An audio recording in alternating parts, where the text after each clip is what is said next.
आज की इस वीडियो में हम चर्चा करेंगे चौधरी देवलाल विश्वविद्यालय सिरसा द्वारा बीएड फर्स्ट ईयर के अभी हाल ही में जो एग्ज़ाम करवाए जा रहे हैं में चौथे पेपर असेसमेंट फॉर लर्निंग के बारे में। अगर अभी तक आपने हमारे इस YouTube channel let's online education को सब्सक्राइब नहीं किया है तो अभी ही इस यूट्यूब चैनल को सब्सक्राइब करें, वीडियो को ज़्यादा से ज़्यादा लाइक और शेयर करें। आप हमें टेलीग्राम पर भी इसी नाम से लेट्स ऑनलाइन एजुकेशन के नाम से ग्रुप में ज्वाइन कर सकते हैं। किसी तरह का अगर आप कोई प्रश्न पूछना चाहते हैं तो आप हमें व्हाट्सएप नंबर 9355695753 पर मैसेज कर सकते हैं। आपके मैसेज का हर हाल में रिप्लाई किया जाएगा। कोरोना के कारण कोविड-19 के कारण चौधरी देवलाल यूनिवर्सिटी ने अभी तक नोटिस जारी नहीं किया है, फिर भी सभी सेंटरों में फर्स्ट पेपर के दौरान ये बात कही थी कि NE5 का फॉर्मूला जो है वो लागू कर दिया गया है। यानी कि आप कंप्लीट पेपर के 9 क्वेश्चन में से कोई भी 5 क्वेश्चन करते हो तो वो मान्य होंगे। आप एक यूनिट में से भी 2 बड़े प्रश्न जो हैं वो कर सकते हैं। असेसमेंट फॉर लर्निंग का 3 घंटे का पेपर है, 80 नंबर का पेपर है। 80 में से पासिंग मार्क जो हैं वो 26 नंबर पासिंग मार्क के रूप में माने जाते हैं।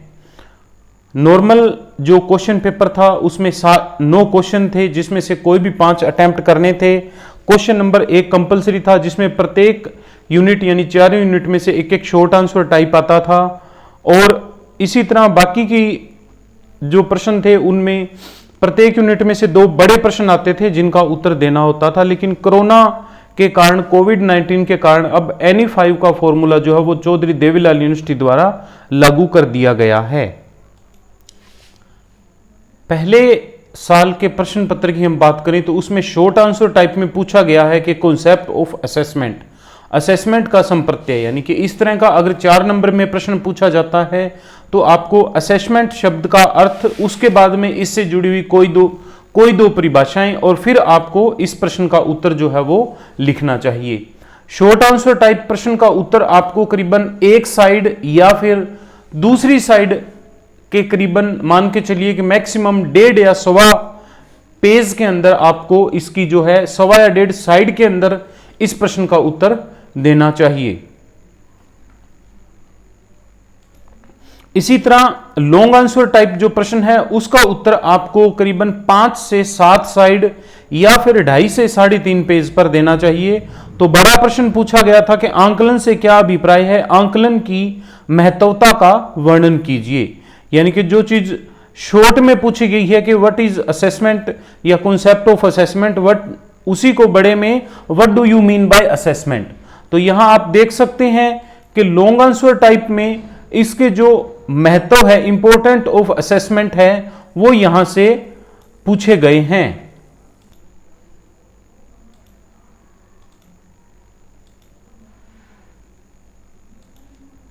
इंपॉर्टेंस ऑफ असेसमेंट जो है वो लॉन्ग आंसर टाइप में पूछा गया है। इसके साथ ही असेसमेंट का जो टॉपिक है वो भी इसमें पूछा गया है। तो उसके अलावा दूसरे बड़े प्रश्न की बात करें तो CCE पैटर्न जो है उसके बारे में पूछा गया है। तो आप ये देख सकते हैं कि CCE पैटर्न जो है वो भी बड़े प्रश्न के रूप में पूछा जा चुका है। अब इसका दोबारा पूछे जाने की संभावना जो है वो काफी कम बन जाती है। वैसे तो क्वेश्चन जो है वो रिपीट हो जाते हैं लेकिन क्वेश्चन के रिपीट होने की संभावना जो है वो काफी कम होती है।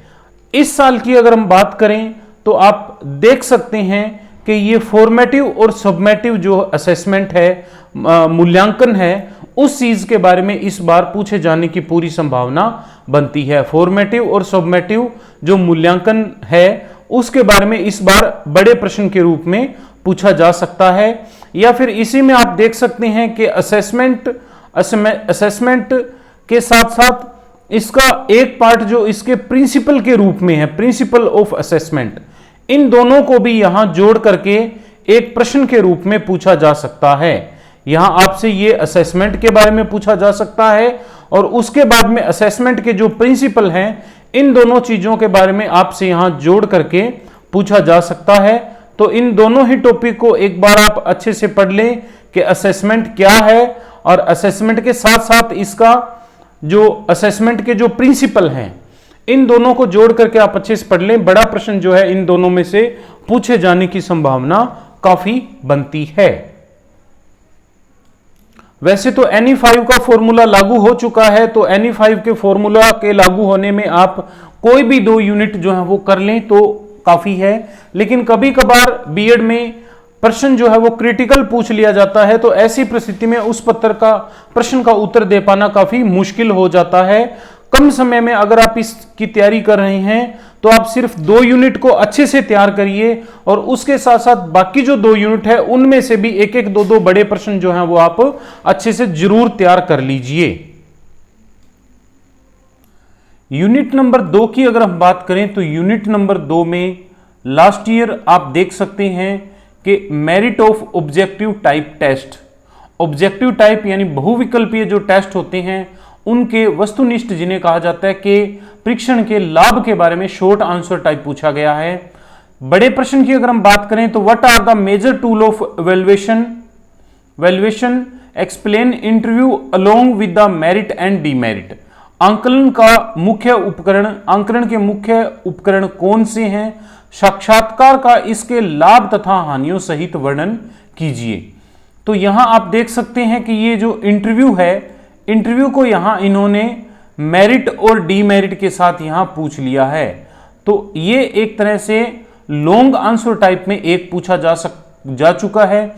दूसरे अगर बड़े प्रश्न की बात करें तो यहां पर इन्होंने अचीवमेंट जो टेस्ट है, उपलब्धि परीक्षण है, उसके बारे में पूछ लिया है। तो ये अचीवमेंट टेस्ट आप देख सकते हैं कि यहां ये एक अचीवमेंट टेस्ट है। ये 2 बड़े प्रश्न जो है वो पूछे जा चुके हैं। अगर अब नए प्रश्न पूछे जाने की संभावना देखें तो उसमें आप देख सकते हैं कि characteristics of a good assessment tool, अच्छे टूल की जो एक विशेषताएं हैं वो आपसे पूछी जा सकती हैं। अच्छे टूल की जो विशेषताएं हैं वो बड़े प्रश्न के रूप में पूछी जा सकती हैं। इसी तरह अगर दूसरे बड़े प्रश्न की बात करें तो इंटरव्यू पूछा जा चुका है, तो उसके बाद में ऑब्जर्वेशन जो है वो बड़े प्रश्न के रूप में पूछा जा सकता है। इसके अलावा ऑब्जेक्टिव और जो सब्जेक्टिव टेस्ट हैं उनमें से भी आप ये टॉपिक भी आप एक बार हल्के से जरूर पढ़ लीजिए। आपका एक प्रश्न तो असेसमेंट क्या है और एक अच्छे असेसमेंट टूल की विशेषताएं क्या है, ये प्रश्न तैयार कर लीजिए। इसी तरह दूसरा बड़ा प्रश्न ऑब्जर्वेशन के बारे में आप इसका कंप्लीट जो है मेरिट डीमेरिट जो है एक तरह से कैसे ऑब्जर्वेशन होता है, क्या ऑब्जर्वेशन होता है, ये भी पढ़ लीजिए। और ये दोनों प्रश्न पढ़ने के बाद में आप ऑब्जेक्टिव टाइप टेस्ट और सब्जेक्टिव टाइप टेस्ट हैं इनको भी आप अच्छे से पढ़ लीजिए। तो इतने में आपका एक नहीं तो 2 जो हैं वो बड़े प्रश्न आराम से अटेम्प्ट हो सकते हैं।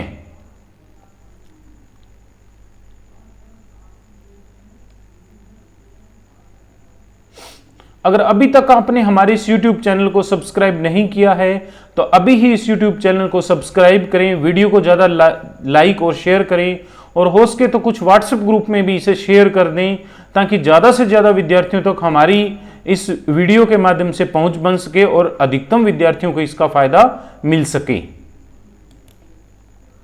यूनिट नंबर 3 में लास्ट ईयर रिमाइडल टीचिंग यानी उपचारात्मक जो एक तरह से शिक्षण है उसके बारे में यहां पर शॉर्ट आंसर टाइप के रूप में पूछा जा चुका है।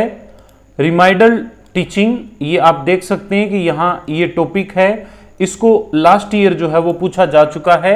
इसी तरह लॉन्ग आंसर टाइप की अगर बात करें तो परीक्षा प्रणाली में आईसीटी की भूमिका की व्याख्या कीजिए। Describe the role of ICT in examination. तो online exam use of ICT for innovation in examination. तो role of ICT in innovation in examination ये टॉपिक यहां आप देख सकते हैं। Role of ICT in examination, describe the role of ICT in examination system, innovation examination system. तो इस topic को यहां पर एक लॉन्ग आंसर टाइप क्वेश्चन के रूप में पूछा जा चुका है। कभी कभार ऐसा भी होता है कि लॉन्ग आंसर टाइप क्वेश्चन में एक प्रश्न पूछने की बजाय दो प्रश्न पूछ लिए जाते हैं, जैसा कि यहां इस जगह आप देख सकते हैं कि ओपन बुक सिस्टम और ग्रेडिंग सिस्टम जो है वो दो 8-8 नंबर के दो प्रश्न जो है यहां पर पूछ लिए गए हैं। तो आप ये देख सकते हैं कि ओपन बुक सिस्टम जो है वो यहां एक पार्ट के रूप में है। ठीक इसी तरह जो ग्रेडिंग सिस्टम है, तो ग्रेडिंग सिस्टम को भी यहां इसके अंतर्गत एक बार पूछ लिया गया है। दो जो प्रश्न है वो 8-8 नंबर के, वो भी कभी कभार पूछ लिए जाते हैं। इन दोनों प्रश्नों को यहां 8-8 नंबर के अंतर्गत पूछ लिया गया है, ग्रेडिंग सिस्टम और ओपन बुक सिस्टम। ऐसा वर्तमान में भी हो सकता है। अब इसके बाद के अगर हम देखें तो सेमेस्टर सिस्टम के बारे में पूछा जा सकता है, या फिर क्रेडिट सिस्टम जो है उनके बारे में भी यहां पूछा जा सकता है। एक अगर बड़े प्रश्न की हम यहां बात करें तो यहां आप बड़े प्रश्न के रूप में इशू इन असेसमेंट, असेसमेंट में कुछ इशू हैं उनके बारे में यहां बड़े प्रश्न के रूप में पूछा जा सकता है। तो इस टॉपिक को आप एक बड़े प्रश्न के रूप में तैयार कर लें। Issue in assessment in different stages, अलग अलग जो स्टेजेस है उस पर उनके असेसमेंट में किस तरह के इशू है को लेकर के एक बड़ा प्रश्न जो है वो पूछा जा सकता है। ठीक इसी तरह डायग्नोस्टिक जो टेस्ट है, डायग्नोस्टिक टेस्ट के बारे में भी बड़े प्रश्न पूछे जाने की संभावना बनती है। तो इन टॉपिक को अच्छे से तैयार करने के बाद में आप एक बार जो सेमेस्टर सिस्टम है उसको भी अच्छे से जरूर देख लें, क्योंकि यहां अगर आप 2 यूनिट करते हैं जो ऐसी कंडीशन में 1 या 2 प्रश्न आपको जो है वो ज्यादा करने पड़ सकते हैं, क्योंकि इन टॉपिक में से एक जो बड़ा प्रश्न है वो पूछे जाने की संभावना बन जाती है। अलबत्ता तो इसमें से 2 प्रश्न पूछ भी लिए जाएंगे, लेकिन फिर भी एक प्रश्न आप इसमें से जरूर अटेम्प्ट कर पाएंगे। इसलिए इन टॉपिक को भी आप अच्छे से एक बार पढ़ने का पूरा प्रयास कीजिए। यूनिट नंबर 4 जो है इसमें कुछ पार्ट न्यूमेरिकल है और कुछ पार्ट जो है वो थ्योरेटिकल हैं। तो जिनकी मैथ पे थोड़ी अच्छी पकड़ है वो बच्चे न्यूमेरिकल पार्ट को आसानी से इसमें कर सकते हैं, और जिनकी मैथ पे पकड़ थोड़ी सी कम है उन्हें इसके न्यूमेरिकल पार्ट की बजाय थ्योरेटिकल पार्ट जो है उसके बारे में अच्छे से पढ़ लेना चाहिए। तो यहाँ आप देख सकते हैं कि शॉर्ट आंसर टाइप क्वेश्चन में concept of normal probability curve, प्रसामान्य प्रसंभाव्यता वितरण का संप्रत्यय यहां पूछा गया है। ठीक इसी तरह एक प्रश्न पूछा गया है, शैक्षिक आंकलन में सांख्य की आवश्यकता तथा महत्व की व्याख्या कीजिए। तो शैक्षिक आंकलन यानी एजुकेशनल जो असेसमेंट में है उसमें सांख्यिकी की क्या महत्व है, क्या आवश्यकता है के बारे में एक बड़ा प्रश्न जो है वो पूछा गया है। तो एक बड़े स्तर की एक तरह से बच्चों का जो रिजल्ट है उनका मूल्यांकन किया जाता है, तो उसके आधार पर सांख्यिकी के द्वारा एक बहुत अच्छा जो एक तरह से रिजल्ट है वो तैयार किया जा सकता है या उसका एक वर्णन किया जा सकता है। जैसे अब कोरोना संक्रमण काल में एक डिस्ट्रिक्ट का दूसरे डिस्ट्रिक्ट से कंपैरिजन करना, एक स्टेट का दूसरे स्टेट से कंपैरिजन करना, या एक स्टेट के बोर्ड सिस्टम का दूसरे स्टेट के बोर्ड सिस्टम से कंपैरिजन करना, या एक स्टेट के एग्जामिनेशन सिस्टम का दूसरे स्टेट के एग्जामिनेशन सिस्टम से कंपैरिजन करना। तो इस तरह एजुकेशनल असेसमेंट में सांख्यिकी का बहुत बड़ा रोल हो जाता है। ठीक इसी तरह all over India CBSE board चलता है, जबकि प्रत्येक स्टेट में स्टेट का एक अलग से बोर्ड चलता है। जैसे हरियाणा में हरियाणा विद्यालय शिक्षा बोर्ड भिवानी है, BSEH board of school education Haryana Bhiwani. तो इस तरह पूरे के पूरे बोर्ड का जो रिजल्ट है, जो 10वीं का रिजल्ट है, 12वीं का रिजल्ट है, एक तो अब मौके में कोरोना की वजह से रिजल्ट कैसा रहा, क्या रहा, मूल्यांकन की क्या क्या डिवाइस प्रयोग की गई, और ठीक इसी तरह एक पहले जो रिजल्ट जो है वो किस रूप में क्या रहा और मूल्यांकन के लिए कौन कौन सी डिवाइस वगैरह जो है वो प्रयोग की गई थी। तो इस तरह की चीजों को लेकर के एक हमेशा ही आंकलन जो है वो किया जा सकता है और इसी तरह के जो आंकलन होते हैं, असेसमेंट होते हैं, ये शिक्षा से जुड़े हुए जब होंगे तो वो शैक्षिक आंकलन के अंतर्गत आ जाएंगे। इसी के एक बड़े प्रश्न में कुछ आंकड़े दिए गए थे जिसमें पति और पत्नियों की उम्र दी गई है और जिनका कोटि क्रम विधि द्वारा यानी कैलकुलेशन और कोरिलेशन ज्ञात करना था। तो अगर आपका न्यूमेरिकल पार्ट अच्छे से है तो आप इस टॉपिक को अच्छे से पढ़ लें, अन्यथा आप इसके थ्योरी से जुड़े हुए जो पार्ट हैं वही कर लें। वो आप यहां देख सकते हैं कि जो पहला है meaning, need and importance of statistics in educational assessment. तो इसमें आप देख सकते हैं कि ये प्रश्न जो है वो लास्ट ईयर पूछा जा चुका है, need and importance of statistics in educational assessment. उसके बाद में इसका जो organization and graphic presentation of data, इस चीज के बारे में भी आप एक तरह से पढ़ लीजिए।